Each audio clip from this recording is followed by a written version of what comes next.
I'm having a great night. It's a little late for me jumping on the live here, but I did want to still get this live out because I said I want to try to do one every Sunday. And so I'm trying to stick to that and get a live out really every Sunday. So I'm back and I want to talk a bit about a couple of my things that I really enjoy. One, of course, right here over my shoulder, my Amaryliss. We can start there, and then I want to repot a new monstera that I picked up here recently, and it has been doing great. But let's start out with one of my plant pride and joys. Look at this. This is my largest Amaryliss, and it is doing absolutely phenomenal. The first stalk has bloomed. It's leaning just a little bit. I do have this stake, but this stalk is right at, if you go from the base up to the top, it's right at 1 meter. It's getting close to about 2 to 3 feet, right at about 3 feet. And that is because the bulb, as I pointed out in the last live, is probably a good, size of in the US, a soccer ball, in the UK, here in Europe would be a football, but it is a very large bulb. Look at the size of these leaves, these long, strappy leaves. And I have, of course, some smaller ones in this pot. So this Amarylis is doing phenomenal. And these blooms, it bloomed over the week, and I've just been waiting to jump back on live. And there's 2 stalks. The first stalk has bloomed. The second stalk, which is kind of right behind the blooms here, it will bloom in probably another week. That one will have bloomed. And so how do I get to this point? Well, I repotted this about 11 months ago. I put it in pond, lechuza pond. And then over the summer, I set this pot outside. I didn't do anything with it special. It just sat on the back porch. It sat there, got sun. I let the water be rainwater. I watered it periodically. It is in a semi-hydroponic pot, so I didn't have to worry about that too much. And I just left it right around the end of September. I brought this one back inside because I knew I wanted to bring it back in.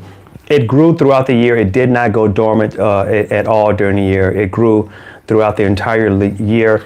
And you could just see, well, how well it's done. Brought it back in, and on cue, about a month ago, it started to shoot up these very long stalks. So this one is really doing exactly what I wanted to do. Now, some of my other Amarylis, which I have a lot of them around, I have an Amarylis here. In this pot are a lot of other Amarylis. Right here below it is some Agapanthias. But these others will bloom periodically throughout the year. Here's one. Look at this one. See, this will be blooming probably in January, just based on the length of that stalk as that bloom is coming up. They have the leaves, which are starting here. So this one is going to need a little bit more time. So it'll need about another month. Again, plant it into pond. And I'm happy with pond. I've had people ask me recently, how is pond working out for me? It's working out really well. It is a very heavy substrate. I'm thinking of trying some leca. I haven't tried it yet. I think about doing that. Just kind of mix it up to see. But I use soil, but mostly I use pond. And I love these semi-hydroponic pots, which you put water in them. It has its meter to let you know how much water is in it. And I have found that to be phenomenal for ensuring that I don't overwater or underwater my plants. So this one here doing really well. There's another one I showed last week. Here's a little, and this is, I think this is Magic Green, a new one that I just purchased. And it had a little small bulblet on the side, little pup, and it is doing great. It has a nice little strap. Now this one will not bloom, I don't believe, for quite some time, and that's fine. I don't mind growing this off over many years. Again, my constant theme when it comes to Amarylis is don't throw away the bulbs. I'm showing all of this to demonstrate that there is no reason to ever throw away any of the bulbs. Just keep those bulbs around, put them in a pot, and water them throughout the year. If depending on how you manage them, they may go dormant, and then you can bring them back at the right time of year, and you'll get some blooms. I don't try to schedule my blooms for this time of year. This one is blooming right at the holiday season, which is perfect, beautiful blooming. Look at the size of this. This is my hand, like a large hand. Look at that one bloom, like just massive blooms, and I'm really excited about it. But I don't mind if this had decided to bloom in June or at some other point during the year. I would have been totally fine with that because I like having the blooms scattered across the year. They don't have to be at just one particular time of year. If you look right behind that, that's one of my mystery philodendrons I picked up. I'm not sure what variety of philodendron it is. I just got out of a garden center. Here in the UK, it came out of what was it, B&Q, came out of B&Q, which would be like Home Depot back in the States. And it was a really beautiful philodendron, but I'm not sure which variety is it. And like, at the end of the day, I'm like, okay, I don't care too much. Now, this begonia here, you might can't see that too well. I don't want to pick it up, and I don't want to move this. But there's a begonia here, which is really nice. But my dog got hold of that one and kind of tore that back down. All right, let's move on to the second thing that I wanted to do. And okay, that's pretty much all I have for the Amaryliss. It's doing great. I don't have anything else to say. I've been taking pictures of this one, and you can see that red is a really bright red. I mean, it is a vibrant red. So I've been taking pictures of it. It is blooming really wonderfully. Hold on, let me show you another plant that I'm really happy about this time of year. Hold on just a second. Step back here.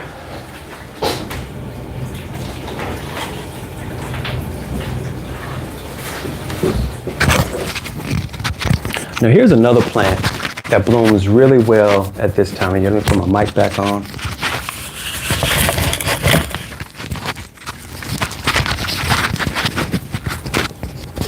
My last live, I felt like it was really echoey, and I'm trying, sorry if this is making a lot of noise, and I'm trying to not have a echoey live. Okay, this Christmas cactus, look at this. Now I purchased this one because the tips here is this fuchsia color. You can't make that out because it's really small, but there's fuchsia in there. But I love this bicolored petals with the red on the exterior, kind of around the ends, and then kind of that fade into that creamy white on the interior. And now these plants are phenomenal. Christmas cactus will last for years and years and years. And they will also continue to bloom like clockwork for you. And they're really easy to propagate if you wanted to propagate them. You have to be careful because if you get into propagating these things, like they'll take over because they're not hard to propagate. But they're a beautiful plant. You can see this one is blooming right here again, right perfect for the holiday season. And that's, of course, why you call it a Christmas cactus. But they don't all bloom during the Christmas season. There are some that bloom at different times of year. But that's when this one is blooming. And so right now I have some nice reds blooming here, and I'm very happy with both of these. Okay, but what I really wanted to do is, of course, show this because I wanted it to be seen so everyone can see what it looks like while it's in full bloom. And I may have some others that will bloom here, but I don't think I'm going to get any others that will bloom. There are no long stalks, so I won't have any others that will bloom just at Christmas. Again, I have that one that's probably going to bloom in January, and the others may bloom at some other point. Let's move this camera around. Okay. Sorry about that. So what I want to do is repot. Look at this. Beautiful monstera Thai constellation. Now I have waited to get this because I wanted to make sure that I was not still battling a mealybug problem, which I've conquered that. Me and isopropyl alcohol, 70% isopropyl alcohol, have taken care of the mealybug problem. So I now feel comfortable getting this Thai constellation. I wanted to repot it and going to put it into some pond. Look at that, it's not coming out of here. Well, I've let it dry out a little bit because I like to let it be a little dry just so that soil will just fall right off of it as you're pulling it out of the pot. But just kind of squeezing this, loosen that up a little bit. Oh yeah, look at this. And so really great. Yeah, this is something you want to check out. You want to look and see if it's ready to repot, then you will have those roots which will have filled the entire pot area. You can see that this entire pot area has been filled pretty much, and the roots are starting to spiral around. They're coming out there, kind of running around the side, but nice, that creamy, fleshy color with the roots. So I feel confident that this plant is really healthy. I would be concerned if I pulled it out of the pot and the roots had a dark brown color to them, or if they were dead. And of course, it would be even worse is if I put it out of the pot and I got a bit of a smell, something bit of a putrid smell, a nasty smell coming out of there. That would definitely tell me that one, I've probably been overwatering, and two, I likely have some type of a rot going on in the root system. And that's never good. You don't want anything like that. But this one smells great, nice, earthy. You know, you should use your nose when you're working with your plants as well. A lot of people don't think about that. They think it's just all with your eyes. It is your eyes, your hands. Use all of your senses to make sure that you're taking care of your plants appropriately. So what we're doing now, and just kind of working this back and forth, just kind of removing the soil here. I don't have any roots that look bad that I think that I may need to cut off. I'll take another deeper look here once I get some more of this soil removed. But we're going to put into this pot here with this pond. But what I like to do is get as much of this dirt off of here as I possibly can. Now, I don't tend to wash them off. Some people I know do wash them off. And I think that that's probably a good step to take, but I'm not going to wash this one if I can get enough of this soil off of here. But Thai Constellation is one of my favorite monsteras. Albo is another one that I like to get my hands on, but it's very expensive and also kind of hard to find. It took me a while. I had to go to a special, where did I get this one? I got this one from a plant shop called Not Another Jungle, I think it was. Picked it up there and was really excited to get it. I saw it, knew that I had a mealybug problem, and so then I didn't pick it up at that exact moment. We'll say Sigma Boy, right? What am I doing? I am repotting this monstera, which is what type of plant this is. This is called a monstera, and I'm repotting it. And what I'm doing right now is I'm taking the soil off of the plant so I can get those roots all cleaned up, because I'm going to pull it out of soil and pot it into this material, which, as you can see, looks mostly just like little gravel, but it's just different types of substrate, not soil. And I like to use that substrate. It works really well. And I will admit, it is a little pricey. It is not cheap. So you may not want to use it. That's why I'm thinking of switching to leca myself, which is a clay-based substrate. Okay. Keep popping myself here with this plant. The roots look really great. The roots are very healthy, and I'm really excited. I already have a Monstera Delicioso, which is just a straight green, doesn't have any variegation. What makes this special, this Thai Constellation, is look at the variegation in the leaves. That's what that's called. It's called variegation if you're not familiar with it. But that just means it's variegated, different colors. Kind of has this creamy color here. And it kind of is like a constellation, galaxy constellation is kind of the thought process. There you have those leaves, and you have those kind of creamy white color. And so leaves that are variegated have some form of a multicolor to them. So it has variegated leaves.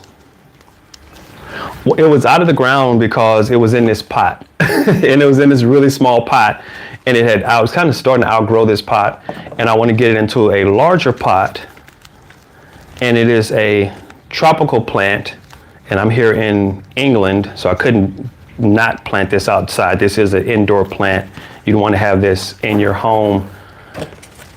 And so I have a nice selection of indoor plants, and I have a nice selection of outdoor plants. I even have a banana plant over here in the corner that I'm hoping will flower next year. I'm going to keep it from going dormant through the winter period, with the hope that it will flower. If I keep it going dormant, let it grow over the winter period. I have a grow light on it specifically. I'm just kind of moving this out of this pot. I'm going to just kind of dump it here. My kids, I have a lot of kids, and they actually get in here. My youngest, my twins, they took my scoop. I don't know where it is, so I'm just kind of using my hand.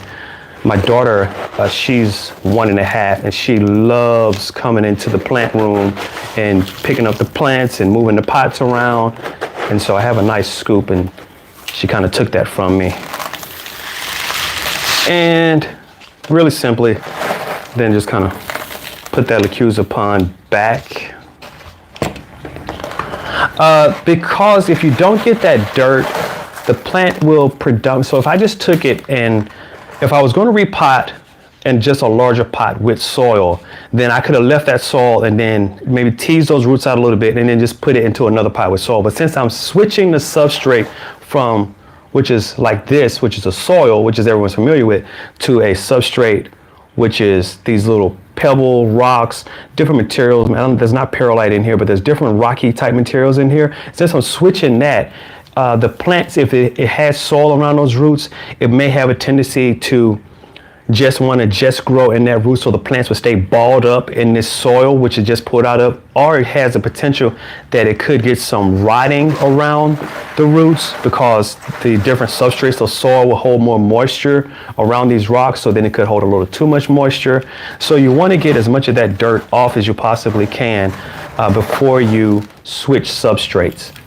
Some people actually go to the point of washing those roots, completely washing everything off, and there's nothing left but roots. And that probably is advised to do. It's a step that I don't typically take. I would probably advise you to actually take it. I may do that in the future. I didn't do it this time, and I haven't done it very often. I have done it a few times, and I haven't had any problems with my plants growing if I don't take that particular step. But I can admit it's probably advised to make sure you wash them off really well. But I do well just knocking all that dirt off. You can also use a duster if you want to keep everything dry, a little feather duster, you can use that. But this, and that's done. Thai Constellation, it was in this pot with soil, which the soil isn't bad. I mean, it's nice soil. I may use it for another plant. But, you know, set that to the side. Here's my Thai Constellation, repotted into Lacusa Pond, which is a German product. Now this actually has a little bit of fertilizer in it. So for about the first 3 to 4 months, I don't have to worry about fertilizing it. I can just worry about adding water to it. It's in a semi-hydroponic pot, which these pots are really great because the water level is indicated. There's a little red dot here in the little line, and it'll come up when I add more water. And so it tells me this is high, this is medium, and this is low. Right now, it is at min. You can't even really see it. That means that this pot doesn't have any water in it. So when I get off the live, I'm gonna go add some water, probably take it to about this point, and then just sit this under a grow light, and it would do really well. I really like monsteras. They're really beautiful. The houseplants are great. You know, I'm really just now getting into houseplants. I'm not going to tell anyone that I'm an expert as far as how this plant is called Monstera Thai Constellation. So it's a monstera is the type of plant that it is. Specifically, it is Thai Constellation, which is, you can tell by the way the leaves look, which is a constellation pattern, but Thai Constellation, that's the name of this specific variety of monstera, which again, I saw one in a garden center here in the UK, which is a little bit larger than this, and it was 55 pounds. That's how much that plant costs. This one, I think I got this one for 35 pounds. If you're in the US, let me translate that back. So 35, let's say about $40 is what this costs in the US. The one that I saw in the store, which was a little larger at 55 pounds, would be about $62, right? You know, when you do the conversions, of course, those conversions are that's not absolute, but you're gonna get a ballpark of how much that would cost you. It's not a very cheap plant. It's a beautiful plant, and you definitely want to take care of it. And so I repotted this one, and once it grows a bit more, then I will pot it up. This is still a really young one. I will repot it again. I will put a moss pole on it and probably let it start to grow up a moss pole. And then in about a year, the leaves will get to be absolutely massive. I've seen leaves that's about a foot across. So like I said, this one, I want to call this one a baby. I know they get smaller than this, but this one is still really young. It's doing really well though. You can tell how great those leaves look like. The stems are firm. I can touch on them. They're not falling over. They're not floppy. Nice firm stems. Nice new growth. Look at this, a nice little young leaf here. And then that variegation is consistent. That's something you have to worry about when you get a variegated plant. Sometimes with variegated plants, you have a new leaf that'll come out and it'll be all green. It won't have the variegation. Or it will be all white. It won't have the variegation. Now, if it's all green and you decide to leave it, just know that you could give up your variegation. However, plants need the green because that's where the chlorophyll comes from, right? The chlorophyll is the green. So if you get a leaf that's green, the plant's going to grow really well, but you may not have the variegation. If you get a leaf that is all white, I would advise you to cut that leaf off, because if the leaf is all white, it's not helping the plant produce any energy. You need the green, which is the chlorophyll. So a leaf that's all white means it has no chlorophyll, which means that it's going to be draining resources off the plant and not returning any resources to the plant through absorption of energy from the sun. Oh, the name of this plant is Monstera Thai Constellation. It is an indoor house plant, And you can go online, you can see really big ones and beautiful ones, but you really want this one because they has these leaves, which are these cool speckled colors between the white and the green. But yeah, monstera Thai constellation. And it's a cool plant. Just Google it and you'll see what they look like in larger sizes. So that's a plant that I really wanted to get. I could actually set this to the side. So my houseplant collection is doing okay. I'm a little pleased with it. I really kind of got into it over the summer. Added in a lot of begonias. I have a lot of other philodendrons here. I have a lot of different plants, and a couple cactus, and just different varieties. And I'm trying to get some really cool variety of plants in here. Let me show you another one that I really like before I log off the mic.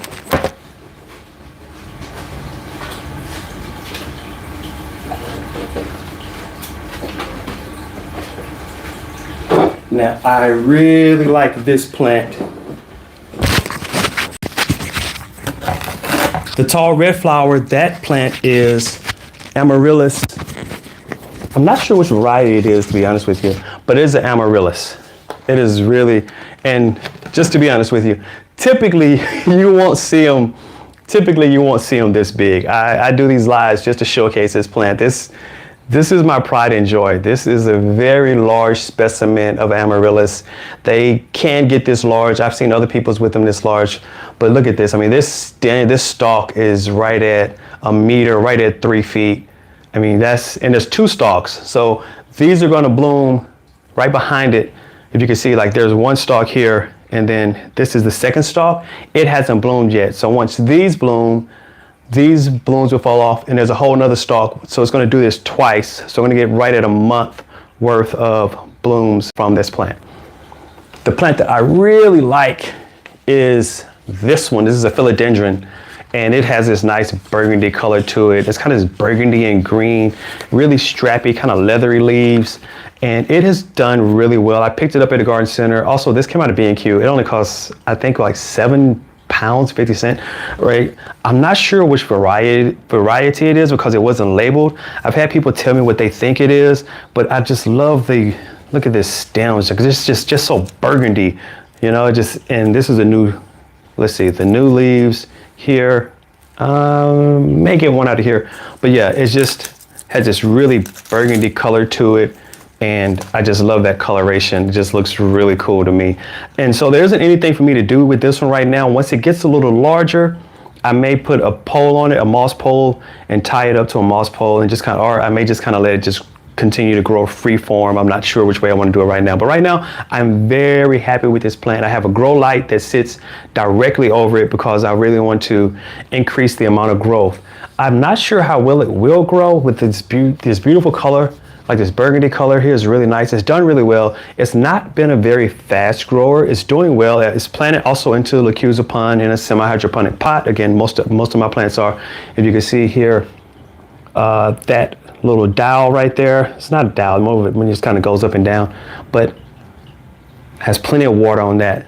It's not a fast growing plant, and I put a grow light directly over it to see if I could speed up the growth. Maybe it's just not getting quite enough sun. I know they're not necessarily highlight plants, but they're not the most low light plants either. But I love the coloration. I love that burgundy color. Let me put this one back. Take off the mic.